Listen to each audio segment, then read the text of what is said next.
আল্লাহ কোরআন কারীমে বলছে যে হে তোমরা যারা ঈমান এনেছো তোমরা আল্লাহকে ভয় করো অথবা আল্লাহর তাকওয়া অবলম্বন করো কতটুকু হাক্কা তুকাতিহ যতটুকু ভয় পাওয়া উচিত আল্লাহকে ততটুকু ভয় পাও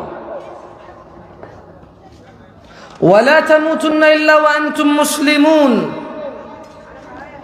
তোমরা মুসলমান হওয়া ছাড়া মরিও না। তার মানে এই পৃথিবীবাসীর মধ্যে আমরা মুসলমানের ঘরে জন্ম নেব, মুসলমান জন্ম দিব, মুসলমানের সমাজে বসবাস করব, নিজে মুসলিম সোসাইটি ক্রিয়েট করব। এর মধ্যেও আল্লাহ বলছে ওয়ালা তামুতুন্না ইল্লা ওয়া আনতুম মুসলিমুন তোমরা মৃত্যুবরণ করিও না মুসলমান হওয়া ছাড়া। তাহলে এটা কেমন কথা হইলো? আমরা মুসলমান, বাপ মুসলমান, জন্ম দিছি মুসলমান, জন্ম হয়েছে মুসলমানের ঘরে, আল্লাহ বলছে যে মুসলমান না হয়ে মরো না কেমন? তাহলে তার মানে মানুষের ইসলাম চলে যায়, মানুষের ইসলাম কেটে যায়, মানুষ ইসলাম থেকে বেরিয়ে যায় পরিস্থিতি অনুযায়ী। কি অনুযায়ী? পরিস্থিতি অনুযায়ী। যাই হোক, আমি একটা আয়াত পড়ে আজকে যারা আপনারা এখানে উপস্থিত আছেন, আড়ালে আমার বোনরা আছে যারা, এবং যারা ভাইরা আপনারা এখানে উপস্থিত আছেন, এটা আপনারা পড়ছেন। আমি মাঝে মধ্যে চিন্তা করি আমি হয়তো কম জানি, এই জন্য এক কথা দুইবার বলা লাগে। যেহেতু আমি আসলে দুই কথা জানি না, তাই এক কথায় ঘুরে ঘুরে বলতে হয় আমার। পরে আবার চিন্তা করলাম যে আসলেই তো এই পৃথিবীর মধ্যে কেউ কোরআনুল কারীম এবং সহিহ সুন্নাহ থেকে দাওয়াত দিবে আর সে এমন কিছু বলবে যেটা 1450 বছরে কেউ বলে নাই, এটা সম্ভব না। তার মানে সে যাই বলবে 1450 বছর থেকে কথা কেউ না কেউ বলে যাচ্ছে, নতুন কথা কেউ বলতে পারবে না। আর নতুন কথা বললেই সে গুমরাহ হবে এবং মানুষকে গুমরাহ করবে। কথা হইতে হবে পুরান, কথা হইতে হবে প্রতিবার একই, চেঞ্জ করা যাবে না। আমি আসলে প্রথমে ভাবছি যে আমি কম জানি, এই জন্য এক কথা বারবার কই। পরে চিন্তা করলাম নতুন করলে তো পুরা এত গুমরা হয়ে যাবো। কোথেকে আনবো নতুন? কোরআন 30 পারা, 114টা সূরা, নতুন কিভাবে কই কথা আনবো আমি, যেটা আমি বলবো আর কেউ বলতে পারবে না, আমার আগে কেউ বলেনি, আমার পরে কেউ বলবে না, এরকম কথা কোথায় পাবো আমি আসলে? আর যদি এরকম কিছু বলিও, এটা কি আদৌ ইসলাম বলে গণ্য হবে নাকি বিদআ বলে গণ্য হবে? বিদআ বলে গণ্য হবে। আমি যদি এখন এমন কিছুর পিছনে ছুটে যাই, আমি এমন কিছু বলবো যা জামশেদ মজুমদাররা আগে কেউ বলেনি আর পরে বলতে পারবে না। It's not possible, actually it is possibly impossible. যাই হোক, আয়াতটা পড়ে আপনাদের নসিহত করে নেমে যাব। দেখেন আপনাদের কাজে আসে কিনা। শেখ মুকাররম মাদানী হাফিজাহুল্লাহ উনি কথা বলবেন ইনশাআল্লাহ। আউযু বিল্লাহি মিনাশ শাইতানির রাজিম। আল্লাহ বলছেন কোরআনুল কারীমে ওয়ালাউ আন্না আহলাল কুরা আমানু ওয়াত্তাকাউ, জনপদ মানে পূর্বাঞ্চলের মানুষ। কোথাকার মানুষ? পূর্বাঞ্চলের মানুষ বা পৃথিবীবাসী যে যেখানে অবস্থান করে। কুমিল্লা নাঙ্গলকোট হইতে পারে যেখানে আমার এলাকা, পূর্বাঞ্চল হইতে পারে ঢাকা যেখানে আজকে আমি আসছি, চিটাগং হইতে পারে যেখানে শেখ ওয়াসিউজ্জামান আগামীকাল ফিরে যাবে ইনশাআল্লাহ, আল্লাহ ওনাকে হেফাজত করুন। রাজশাহী হইতে পারে যেখানে মুকাররম বিন মুহসিন মাদানী হাফিজাহুল্লাহ ফিরে যাবে বাঘা। যেখানেই থাকুক, আল্লাহ বলছে যে ওয়ালাউ আন্না আহলাল কুরা আমানু, এই জনপদবাসীর মহিলা এবং পুরুষগুলো, ধনী এবং দরিদ্ররা, সুস্থ এবং অসুস্থরা, অনেক জ্ঞানী এবং অল্প জানা লোকরা, বুঝের এবং অবুঝরা,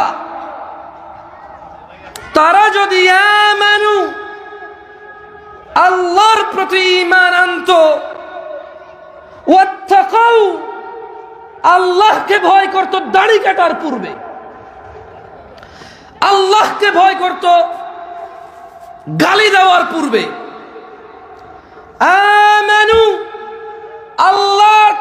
আল্লাহর উপর ঈমান আনতো, ওয়াত্তাকাউ বেপরদা হওয়ার আগে যদি আল্লাহকে ভয় করত, সিগারেট খাওয়ার আগে যদি আল্লাহকে ভয় করত, মিথ্যা বলার পূর্বে যদি আল্লাহকে ভয় করত, জিনা করার পূর্বে যদি আল্লাহকে ভয় করত, নেশা করার পূর্বে যদি আল্লাহকে ভয় করত, বাবা মায়ের সাথে অন্যায় অবিচার বাজে আচরণ কঠোর আচরণের পূর্বে যদি আল্লাহকে ভয় করত, ওয়াত্তাকাউ, এই পূর্বাচলবাসী, এই পৃথিবীবাসী, এই জনপদের মানুষগুলো যদি ঈমান আনত, আল্লাহকে ভয় করত, লাফাতাহনা আলাইহিম বারাকাতিন মিনাস সামাই ওয়াল আরদ। আল্লাহ জাল্লা ওয়া আলা বলছে, যুল কুওয়াতিল মাতিন বলছে, আজিজুল কওয়ি বলতেছেন, হাইয়্যুল্লাযী লা ইয়ামুত বলতেছেন, বলছেন যে লাফাতাহনা, তাহলে আলাইহিম বারাকাতিন মিনাস সামাই ওয়াল আরদ, যদি এরা ঈমান আনতো আর ভয় করত আল্লাহকে, আসমান আর জমিনের বরকত এদের সামনে উন্মুক্ত করে দেওয়া হতো।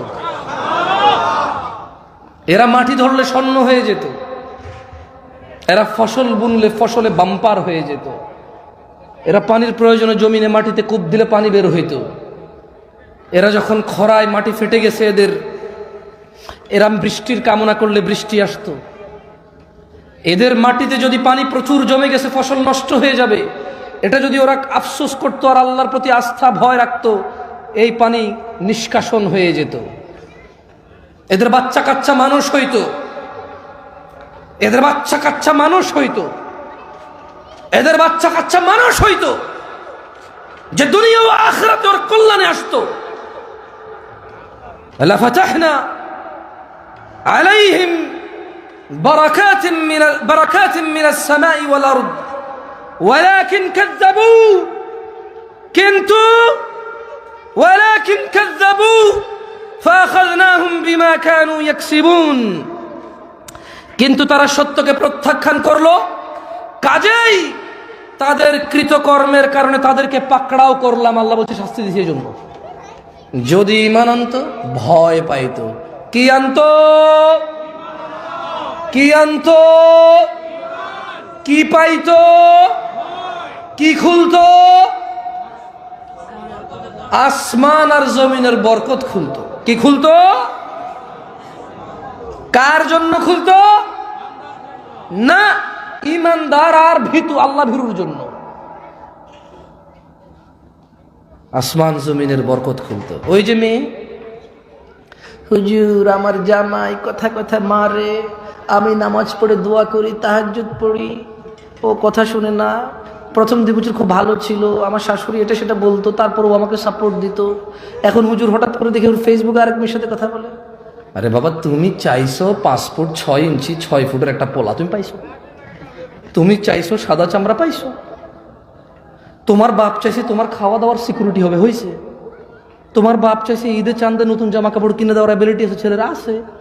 তোমার বাপ চাইছে তোমার জামাইয়ের দালান কোঠা হবে, আছে।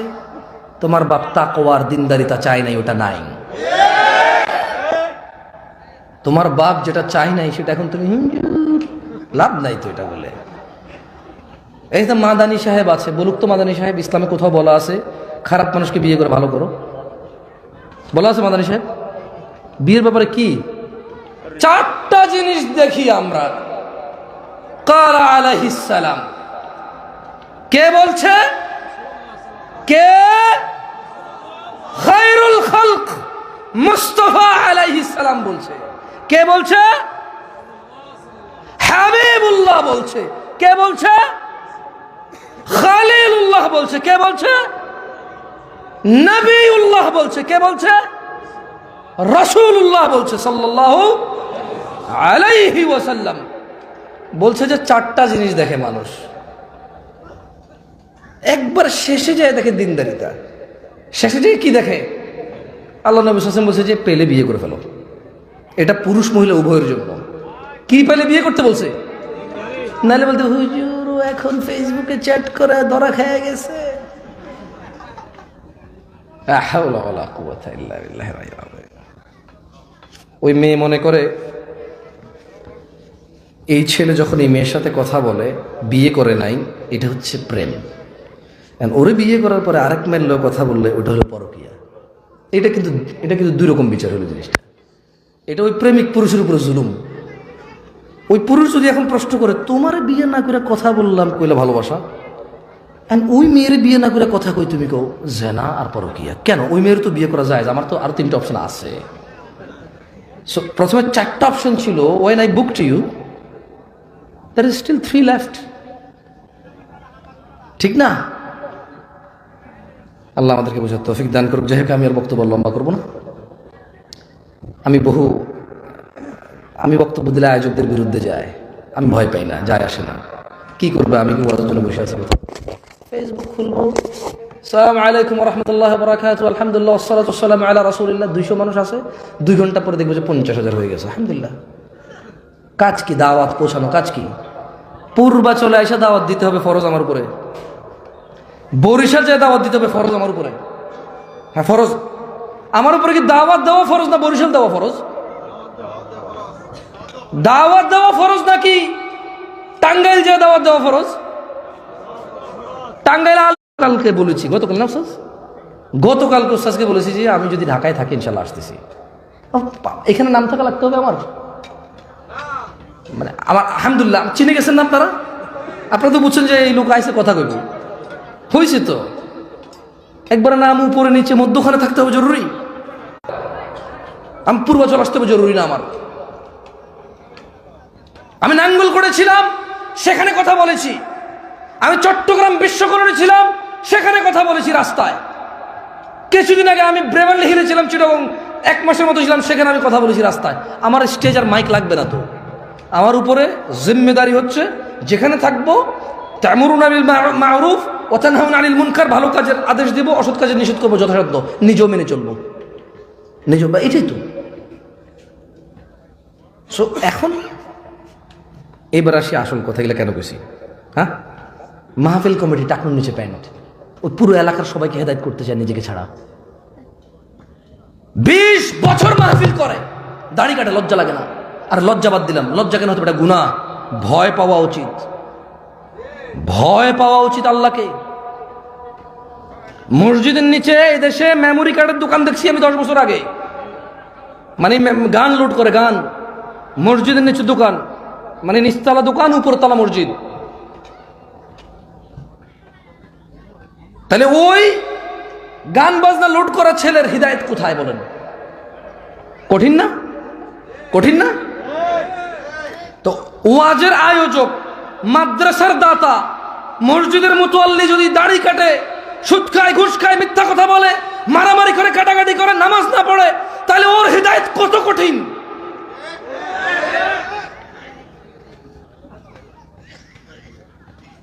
অনেক কঠিন না? আমি বলছি না যে আমি হিদায়েত সহজ আমার। আল্লাহ আমাকে হিদায়েত দিক, ওদেরকে ওদিকে আমিন। আল্লাহ আমাকেও হিদায়েতের পথে পরিচালিত করুন, আমার ভাইদেরকেও করুন। না না, এগুলো কুফরি, শিরিক না, ফাসিকি, গুনাহের কাজ। আমি কাউকে কাফির মুশরিক বলতেছি না এই জায়গায়, এটা গুনাহের কাজ। তবে ভয় পাওয়া উচিত। বলেন তো কিরকম?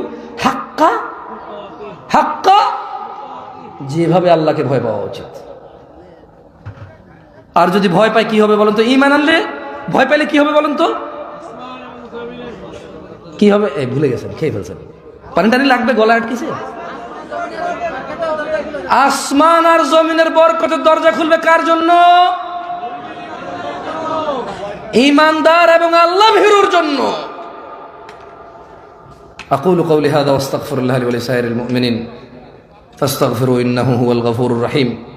আমি আল্লাহর কাছে আমার জন্য ক্ষমা চাচ্ছি, আপনাদের জন্য ক্ষমা চাচ্ছি। আপনারা নিজের জন্য ক্ষমা চান, আমার জন্য ক্ষমা চান আল্লাহর কাছে।